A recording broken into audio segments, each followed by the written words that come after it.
Hey guys, quick video on how to reset your oil life on your 2015 Ford Edge. First thing you want to do, press the brake, start the car. And we're going to be resetting that message right there. So, to get rid of that, just hit OK. And if you're in this display mode right here, just go ahead and hit the far left button until you're in that setting right there. And we're going to scroll down to settings, so use the down arrow. And then we're going to hit the right button. Then we're going to go to vehicle, so just hit the right button again. And we're going to scroll down to oil life reset. So scroll down, and then the right button.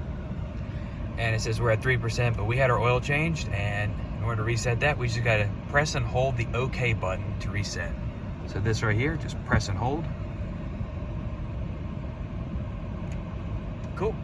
And now you reset it, and that's how you do it. So let's turn the car off. And when we start it, it should not be there anymore. So.